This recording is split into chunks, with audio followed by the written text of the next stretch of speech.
Hey everyone, I am now joined by Neil from Post to Post Productions now. Thank you so much, Neil. Neil is a big Habs fan. Obviously, he does stuff on his channel throughout all of hockey, all of sports now. So, Neil, thank you so much for coming on. Talk about the Habs against the Penguins here and just obviously they're a huge underdog going in, but what is the potential of these outcomes for this series?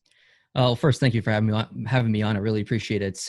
This is a tough one. As a Yeah. Canadiens fan, I want to think back to 2010 when Montreal played Pittsburgh and took them to 7 games in the second round and defeated them, and that was just a crazy moment for a Habs fan. But this isn't 2010. This isn't a Cinderella story. And realistically, objectively, if I remove myself as a Canadiens fan, objectively, there's probably no way that Montreal wins this series. Now, you could, even if you compare it to the regular season and look at the positives that Montreal did have, even though they didn't have many, or if you just remove the season that just kind of happened and look at each team from a fundamental basis and the structure basis, they're still probably not going to win. Is there one or two players or a couple players you can look at that didn't have a good season that you could think jump in and have this big fresh restart? That's actually a really good question. On the Montreal side, I think of players like Jonathan Drouin, who did suffer some injuries. I also think about players like Max Domi, who kind of was hot and cold throughout the year, but with his health issues and having diabetes, I think if he did come, he would be giving 110%. I'd really like to see him be more on the hot side versus the cold side. I mean, you could really include the entire Montreal Canadiens list in your question there of players. Just everyone needs to step up. Yeah, everyone just needs to step up. That's unfortunately the honest truth. It's weird timing, I guess. As we're recording this video right now, earlier today, Max Domi was actually participating in Phase 3 for the first time. Yes. So outside of the forward group, and we know what we can get from this defense group sometimes. I mean, Petrie offensively, I think we can expect pretty big consistency from him on that side. And then Weber can be a beast when he's healthy. But what price do we need, Neil, to make this series, I would say, somewhat competitive? Is it a 2017 price where you're somewhat a top 10, top 15 goalie, or is it like a 2014 or previous of that where the Habs actually have a chance at winning this series? Yeah, I think there's a couple things in that does actually work in Montreal's favor. Number one, if they went into the playoffs as in a normal year, maybe they came in 7th or 8th or whatever, there would be expectations there. I think in this situations, there's not really any expectations. And within Montreal, and specifically the Montreal media, it's pretty harsh there. It's not easy to play in Montreal because of the media, because of the expectations. This year's a little bit different. If Montreal lost to Pittsburgh, no one's going to be disappointed. They almost expect it. So I think that really plays in Montreal Canadiens' favor, and specifically Carey Price, because he can get pretty emotional. He doesn't show his emotions a lot, but I think there's a lot going on in his head, and he kind of maybe thinks himself out of situations sometimes. If he can find that magic somehow, kind of like Halak did in 2010 against Washington and against Pittsburgh specifically, I think it's one of Montreal's only strong suits, because if you look down the middle, they just don't compete. I mean, you got Crosby, Malkin on the other side, and then beyond that, you have even more depth. On the wingers or on the sides, things get a little bit more even. On the defensive end, I'd still probably give it to Pittsburgh. Montreal could get really lucky and have Matt Murray stumble a little bit. And Pittsburgh has two options. They have Jari as well. So they have someone to fall back on either way. Yeah, I mean, Jari, in the past 15 months, he's really improved his game and really proven himself as an NHL quality goaltender. So that doesn't work in Montreal's favor if Murray does falter. But Price does have the ability. There are not many goalies in the league that do, but I do believe that Price does have the ability to steal a series. I don't think he will. I don't think the Montreal Canadiens are going to win the series, just to be completely blunt and honest. The Canadiens fan in me obviously wants them to win, but I just don't see it happening. Look at the Montreal Canadiens experience the last 10 years. There's really nothing there. Look at the Pittsburgh Penguins experience. They have 2 cups, almost 3 if you go back to 2009. The core is generally the same. So they have experience. They have playoff experience. They have leadership, which is a huge thing. So if you just look at all of the factors that you want to tick off, there are a lot of check marks on Pittsburgh's side and not a lot on the Montreal Canadiens side. And I think Montreal, one thing that Montreal is good at is the matchup game. I think they have proven that with specific teams. So they probably will match up against Crosby. Like Weber's going to shut Crosby down. He's going to beat on him. He's going to hit him, and he's going to frustrate him. Yeah. Same with Malkin, but that's the problem with Pittsburgh. They're so deep that Russ can come in and just put some pucks in the net. We saw a guy like Suzuki, who in my eyes was probably a top 10 rookie this year. So you look at Suzuki, but then you look at the other 2 guys that I would say were kind of on the forefront, Kotkaniemi and Paling. Do you think either of those two guys, and on top of your expectations for Suzuki in the playoffs, do you think either of those two guys could somewhat, in general, jump into the lineup or maybe somewhat make an impact? Yeah, I think Ryan Poehling definitely has the potential there. He doesn't have a lot of experience in the NHL, but if you had have asked me last year, I probably would have had a more favorable opinion of him. Same with Kotkaniemi. He really kind of struggled this year a little bit. He was down and played in Laval for a good period of time. I think that he could still come in and contribute, but I don't know if this is right for his development to bring him back, throw him in a series like this against such a strong team like Pittsburgh that's going to bang him up physically. He's not a big kid. He's a skinny kid. Suzuki is an absolute shining star on that team. He's unbelievable. He's one of the best things to happen to the Montreal Canadiens in the past probably 15 years. His play style is really advantageous to typical Montreal Canadiens play. He's fairly good defensively for the most part. He's grown a lot that way. And he has a guy like Danault to look up to. Danault's been a really shining star as well for the team. Players like Danault who had to step in for injuries on some other team members. And Petrie as well. When Weber got injured there, Petrie came in, filled that gap, and played really well. I just hope they give the best leadership they can to those young guys like Suzuki. And I would be really interested to see Suzuki and specifically his speed and his skill in a series against Pittsburgh. It'd be fun to watch. As I've gone through these preview videos, I would say, there's a lot of toss-ups. For me, for a lot of people watching, it's probably so easy to go Pittsburgh in 3, Pittsburgh in 4. Is there any way you're seeing outside of that, like outside of the Pittsburgh in 3, outside of the Pittsburgh in 4, or right now in your mind, if you're, as you said at the start, separating yourself as a Habs fan, do you think it's going down that road? I think objectively, Montreal probably wins one game. I think they have the ability and the skill to probably get a game. I don't see it going beyond that. So my official prediction is Pittsburgh in 4. If Montreal beats Pittsburgh, I don't want to say that I'll be surprised because I think there is potential there, but it would be classic 2020. Yeah, it's only if Pittsburgh falters. Like Montreal isn't going to win this series because Montreal's good. That's just not going to happen. It's going to be Pittsburgh failing. There's got to be a lot of things that fall, and as you said, Montreal's way on top of Pittsburgh faltering in ways. I really don't see after this break and him working out Crosby faltering, to be honest. Especially after last year getting swept by the Islanders, I just really don't see it from a guy like Sidney Crosby, gold medals, Stanley Cups. Like, I just really don't see it. And Malkin's just right there with him in terms of competitiveness. So any message to Habs fans who might still have expectations here? And what is your kind of mindset on if you do lose to Pittsburgh, what's your expectations for a 12.5% chance on Lafreniere? Oh, I'm not gonna lie. I'm pretty happy with that chance. If Montreal loses, I'll be obviously rooting for them to win the draft, and it would be almost destiny for them to win the draft based on who the player is and where the draft should have been taking place. But yeah, if I could just close and just say to Montreal Canadiens fans, just enjoy hockey. Like, hockey's gonna be back. Don't get too hung up on the win or the loss. Just enjoy it as just a hockey fan. What's going on, guys? I am now joined by Mitch Mullaney, also known on YouTube as The Bottom Line View. I will be posting his channel link in the description. Mitch is a big Penguins fan, so you can see the Lemieux jersey right there, repping. Mitch, let's talk about the Pens Habs series. How's it going? How do you feel about the series? Are you excited about the series? Are you confident about the series? What are you thinking about the Pens against the Habs? I'm pretty pumped. Hockey's back. I think that's the number one thing, right? So at least we're going to have the Stanley Cup playoffs. It wouldn't be a normal year without the Stanley Cup playoffs. So that's the first thing. But second, it would be awesome to see the Penguins have another run this year. Last year was a little bit of an odd year for a Penguins fan where they were eliminated in the first round. That just doesn't really happen. So this year, I'm confident that they can at least get past the Canadiens, and we'll get into the reasons why. From that point on, I'm optimistic, not exactly sure, but this team certainly has a lot of talent, and I think they're probably better off this year than they were a year ago.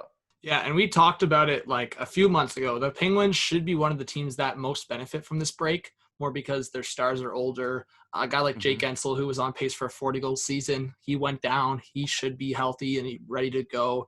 And we saw day one of training camp, there was a couple shifts in the lineup. Top 6, you're seeing a little bit of a change. Gensel's back with Crosby, Zucker making that change to Malkin. We'll see if that sticks going to the playoffs.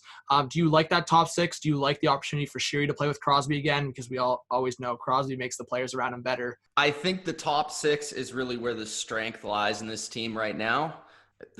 If they can go, and that's typically the case with the Penguins over the years, is if Crosby and Malkin are at their peak of play and they're playing really well, then that's as far as the team is going to go. When you look at the top six, like there's a lot of chemistry built in there in the first line. Like, is Sheary the best player independently? No, probably not. But when you put him on a line with Crosby, we've seen it work before in the Stanley Cup Finals. And we've seen Sheary actually have his moments away from Pittsburgh. And hopefully this combo here on the first line can make magic happen once again. The only question is, is Jake Guentzel fully healthy? But all the reports seem to say that he is. So I'm expecting good things from the first line. And yeah, like you said, they'll always maneuver it up and down the roster. And that's the great versatility that this forward group does offer, that all the way down the lineup, they have guys that can fill first line scoring roles, playmakers, defensive guys. So that's a great part about it. And Zucker is a new addition. Malkin, Brian Rust was having a fantastic year last year.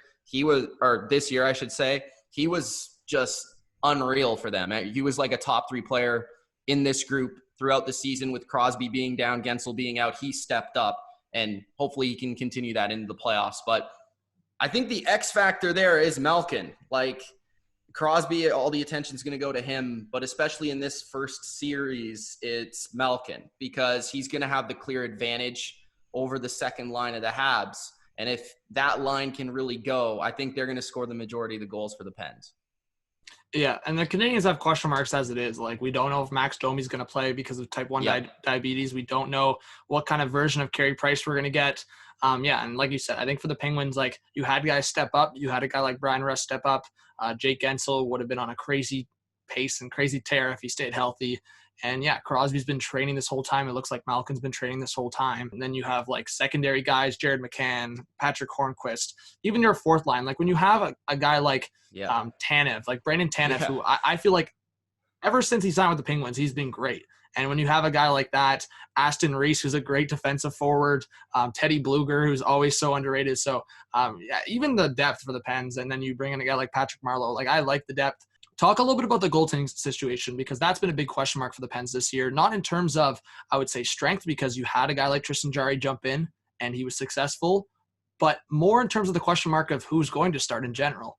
I would suspect they do go to Matt Murray to start and see how he goes. I think that's kind of the vibe throughout the NHL. You give the veteran, or you give the number one guy usually that respect, and if he succeeds, great.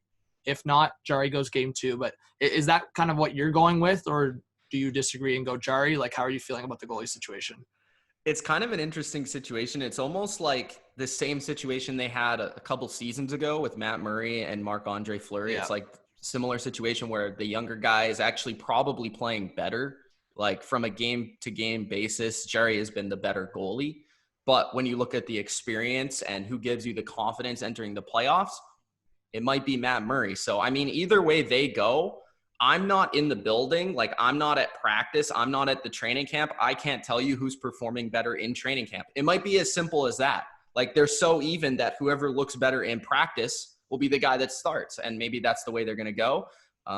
Either way, I think this team's confident with either goalie they have. If I had to give you who I would go with, I think it would be the guy that played better this year. But that's just my opinion.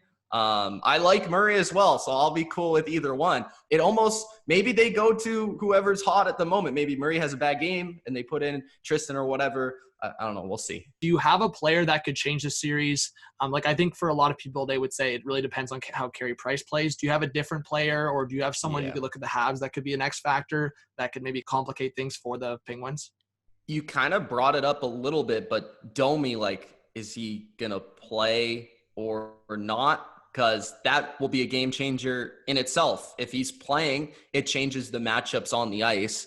It creates a kind of, I guess, more even balance between the centers of Pittsburgh and the middle of the ice for the Canadiens. So I think he's honestly the X factor. Like, is he going to be the guy to take on Malkin, or is he going to be the guy to take on Crosby, and then how those matchups work out? Because when you play Pittsburgh, it's all about being able to match up with those two top centers. And if you can't do that, you're pretty much behind the 8 ball as it is. So I think he's the X factor on the other side of the ice. To throw out another kind of X factor for Pittsburgh outside of Malkin in line 2 would be probably the fourth line, because this fourth line has been like really solid this year and has been awesome in the defensive side of things. So I think for the entirety of the playoffs, they might be the X factor for the Penguins, especially without Dominic Simone and Bugstad not being there. Yeah, and just talk quickly about the defense. Are you confident with the Penguins' defense? Because right now it seems like that top pair is not going anywhere. Dumoulin and Letang. You got that second pair of Pettersson and Marino. And then the only question mark maybe is the guy who plays with Justin Schultz. I think you might give that to Jack Johnson in terms of the experience, but I know a lot of Pens fans have been like, get that guy out of here. Do you go with a guy like Ruhwedel? Do you want Johnson out? Like, is there any changes you would make to that defense? I think they're going to stick with Johnson. I don't think it's different. I think the way that the team and the coaching staff looks at Jack Johnson is totally different from the way that the fans look at him. I actually feel like he played better this year than last year. I think the weakness of the team is probably the third pair with Schultz and Johnson. And depending on how they play, like they're players that have played great before. It's just a matter of if they can step up these playoffs. And if maybe we're getting peak of Schultz and Johnson, then, whoa, this team could really explode. But the top two pairs I feel confident in, especially the first pair. I mean, Letang and Dumoulin, they've faced the best forwards, playoffs after playoffs, season after season. And when they're on the ice, they're, to me, one of the best duos in the league. The second pair is kind of like, it has a lot of potential. And especially Marino is playing fantastic this year. He's been awesome, and they're good skaters, so I feel like the defense isn't the strongest in the playoffs, but it's certainly not one of the worst. And I think they're going to lean on that first pair as much as they can. Mitch, looking at everything, can you give somewhat of a prediction, or if not, maybe a solid prediction? Do you see this series going in somewhat of a direction? Like, what do you think is going to happen in this series?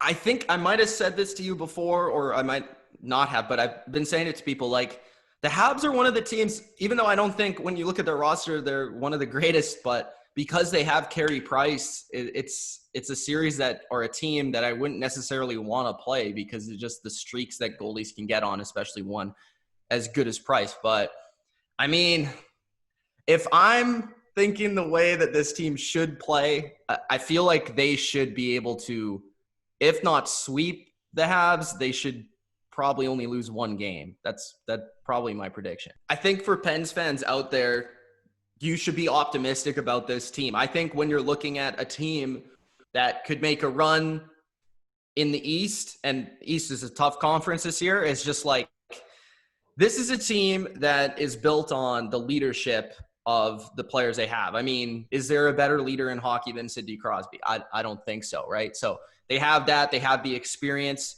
I think they have the toughness, the grit, and those are all things that you need in the playoffs, as well as especially this year in the playoffs, because I think the teams that are going to be better prepared are going to be, the ones that were working before to get to this point. Guys like Crosby and Malkin just seem to be rejuvenated. And I feel like this team has the mental strength to do something in these playoffs. So that's kind of the last point I'll give you guys for this round.